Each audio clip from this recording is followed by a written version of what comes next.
DJ Event Planner will change the way you manage and run your business. Streamline all of your procedures and software into one easy-to-manage system. DJ Event Planner, the ultimate online planning tool.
And now, ladies and gentlemen, it's time for Wedding Chat with Dave Ternier and Jeremy Brech. But Jeremy Brech is not with us right now.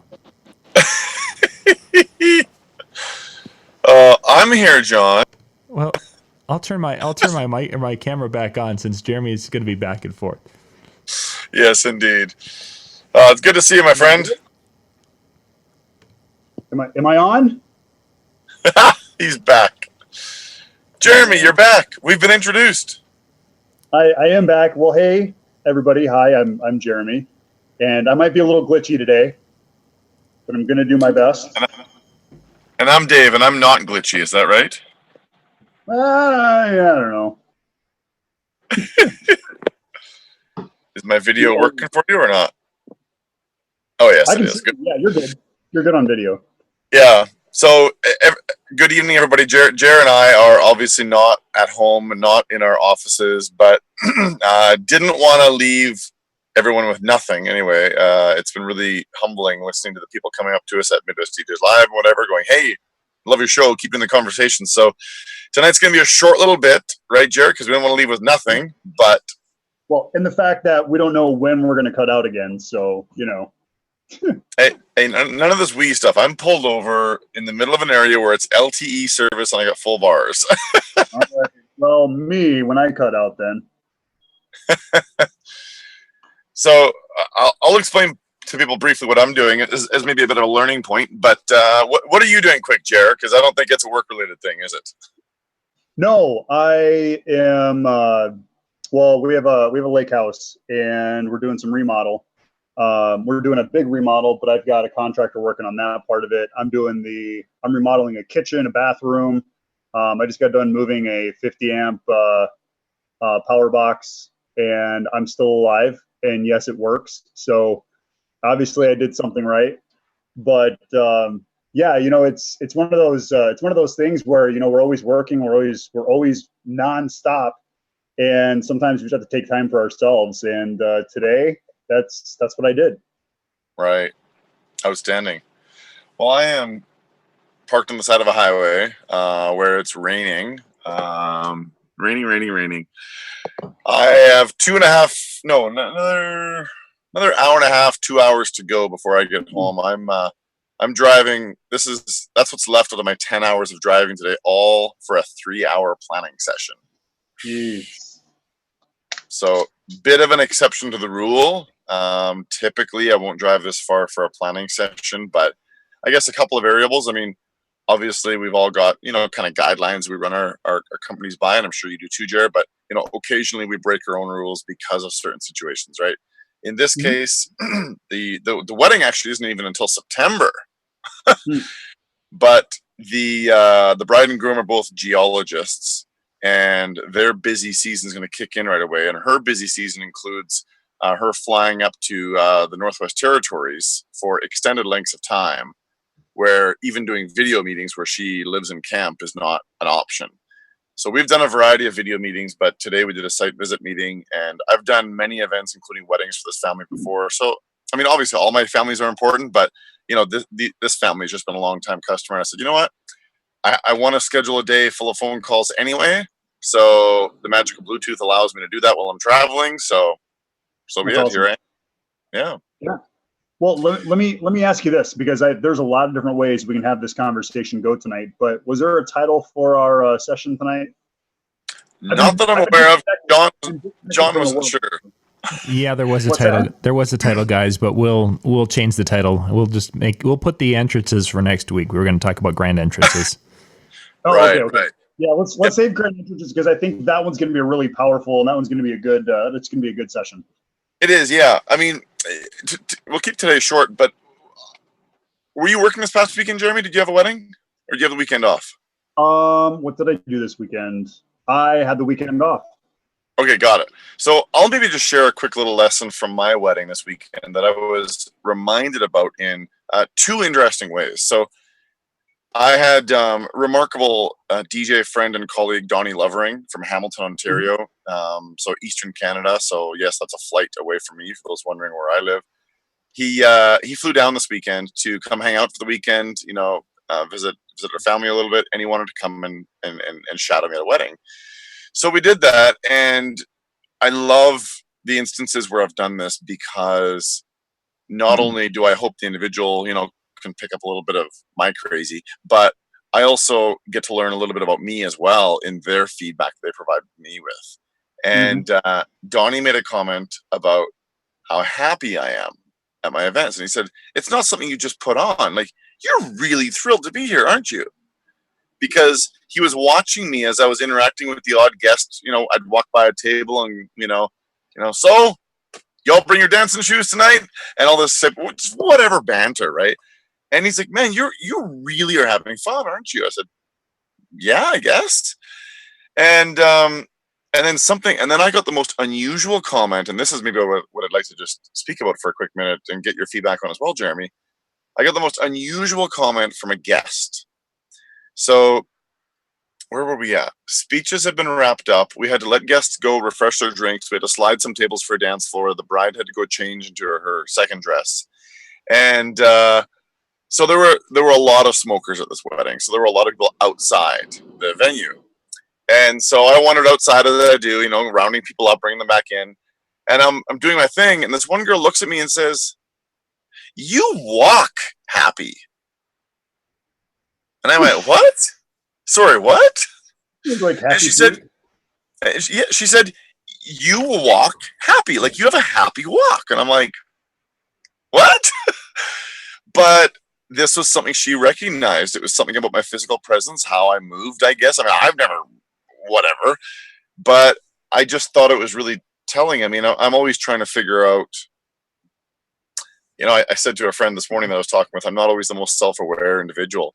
And so sometimes when people say, "Well, Dave, how do you do X?" Sometimes I don't know how to translate that into words for a person that somebody else can use. So I'm always fascinated when people, I guess, maybe make me aware of the things that I do that I don't realize I'm doing that, you know, really help me in my work, as silly as this all might sound.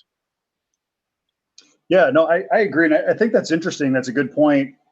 Because I think we all get that kind of that ego stroke sometime.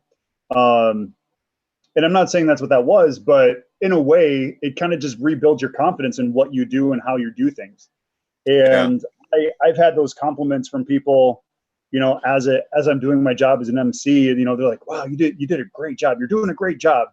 And, you know, sometimes you just take it for granted, your talent and your ability and your drive to what you do. You don't really realize how much you're rubbing off on people and how much of a difference you're making. So I think that's a good point, how you don't notice those things because they just come natural to you and they just happen. But when people aren't always around that, it really makes an impact on certain people. So I think that's awesome. Yeah, I think there's a lot of truth to what you just said. I guess this might sound weird, but to anybody watching this, how do you walk? When you're at your next event, maybe consciously think of it. How are you walking? Are you shoulders slooped? Are you trudging from point A to point B?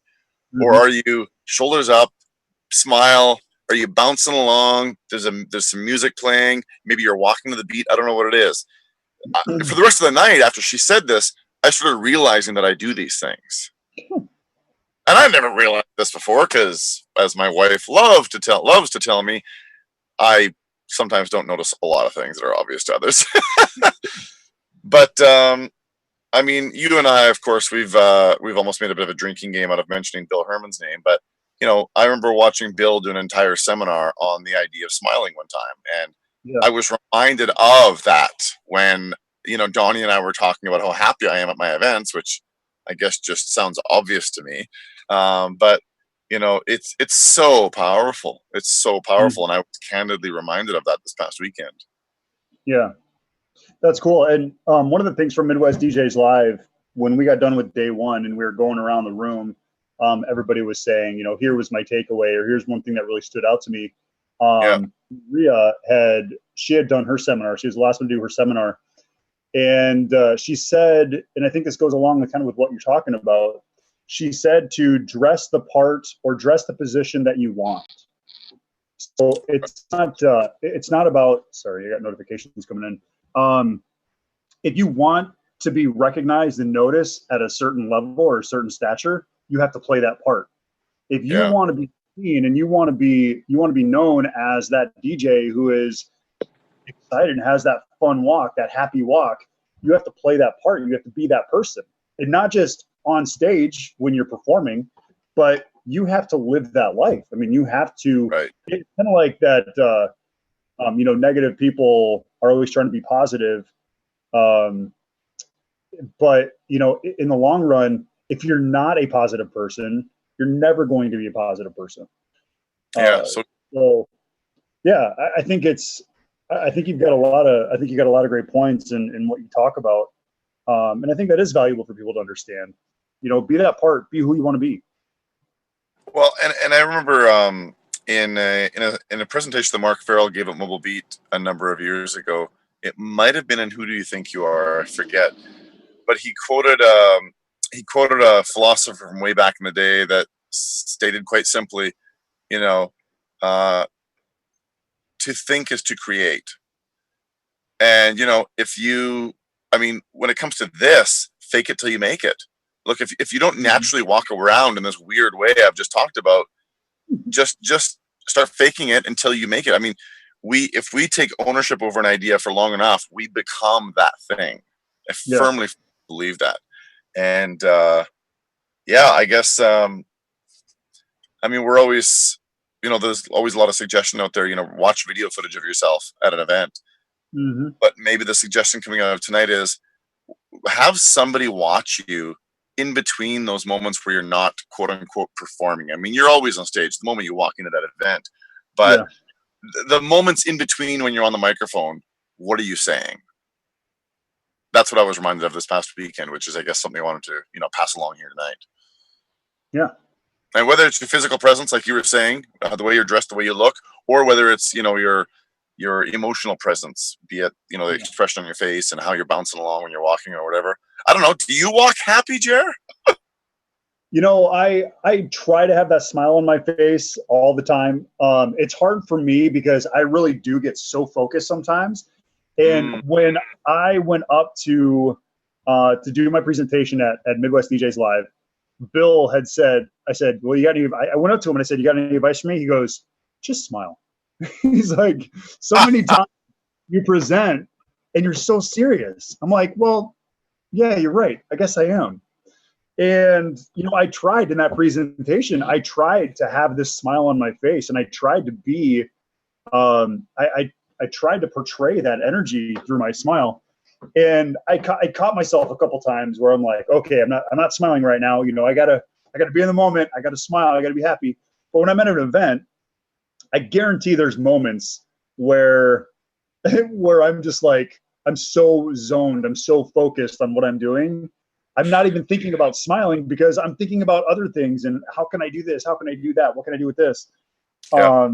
So yeah, I'm not smiling all the time, but man, I wish I could. I wish I had that all the time. Yeah. I mean, we all catch ourselves in those moments for sure. I'm just plenty of times in a night, and I'm sure I'm not smiling too. You're in the mix, you're trying to find that song, and you're going, Yeah. Like when you're but pissed off, you can be like, "Oh, I'm so mad," you know. yeah, exactly. But if you are mad, you are frustrated. You have to put that aside. You have to let all of that go. You can't show that emotion because you have 200, 150, 300, 500 people staring at you. Right. I did the American Cancer Gala this last spring, and I was the master of ceremonies. Um, and they give me a script. They're like, here's what we want you to talk about. Here's what we want you to do. And it's good to be in a script, but it's also good to be real. There was a point where, I was going through this script and we're getting to this like really heartfelt, emotional part of the presentation or the moments. And I just said, I said, Lindsay, I hope it's okay. I'm going to go off script. And she's like, yeah, go for it. She's way off in the distance. She's like, go for it. Because when I am in the moment and I'm not in this book or this paper, that's when I can be real and that's when I connect with people. And I caught myself getting emotional. And you've taken Love Story. You know that you have to put your emotions into it, but you can't put your emotions so far into it where you can't pull yourself back. And I seriously got myself so caught up in the moment. And I didn't break down, but man, people knew when I was talking about cancer and my sister, they knew what I was talking about was for real. And so many people came up to me after that moment and said that your story, what you did on stage was amazing. And it's not because it was in a script. It's because it was who I was, and it was who I wanted to be in that moment. And I want to portray emotion because that's what that moment needed. But yeah, there's so many times that I know I have that stern look on my face because so focused, Dave, so focused. So maybe what we can leave people with tonight then is this is probably the most difficult part. This is probably the most difficult thing to share with other DJs in a way that they will pick up on, because we are a male-dominated industry who, traditionally speaking, we're not supposed to be vulnerable. We're not supposed to be emotional. We're supposed to be that guy. But if you can really embrace, and like you just said, Jared, I think that was really key. Don't go so far that you then can't come back from that moment. I mean, back at Jen and Cody's wedding many years ago, I introduced her father-daughter dance, and I nearly got to that point where I went too far and couldn't come back. I remember that very distinctly. Her dad had passed away many years ago, and she had been wearing a locket with his picture tied to her shoe all day that we then drew people's attention to for the father-daughter dance as she danced with a couple of uncles so that they would know. But I guess, if you can find the ability to tap into that part of yourself that's maybe been hammered out of you for so many years because you were told you were supposed to be this tough guy, that's where you're going to get, you walk happy. That's where you're going to get, wow, when you talked about that part at that gala, that was amazing. That's where you're going to get that. And I don't care who you are. You're all capable of this. I mean, my wedding this past weekend, the 4 groomsmen and the groom, I mean, full sleeve tattoos, whole 9 yards. The one having a Harley motorcycle themed wedding at a custom chop shop in British Columbia this September. These are the toughest of guys, okay? But one came up to me about half an hour into the dance and said, holy wow, that father-daughter dance. He says, we're all a bunch of tough guys, but that was the most amazing moment I've ever experienced, and that alone was worth the flight out here. I just wanted to say thank you. Very cool. So don't care how many tats you've got. I don't care how tough you think you are. Work on getting to these places and walk happy and, be as connected as Jeremy. I would leave people with the same note, but I would encourage people to have a smile on their face every single day, every single moment. And if you catch yourself not smiling, because I loved that, Dave. That was awesome. If you catch yourself not smiling, think of something that makes you smile. Cheesecake. And put yourself in that spot. So that's what I'm going to leave you with. A couple of things from the chat room, guys, before you sign off. Yeah. Sure. DJ Silek from Ghana is watching tonight. So we've got, outstanding. Yeah, he's coming to us from a long way. And in the YouTube chat room, they want to see next week the Happy Walk, which you knew that was coming. So that will. I don't care if it's raining out here, John.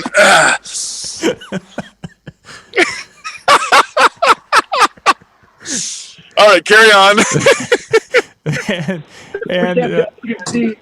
We didn't see it.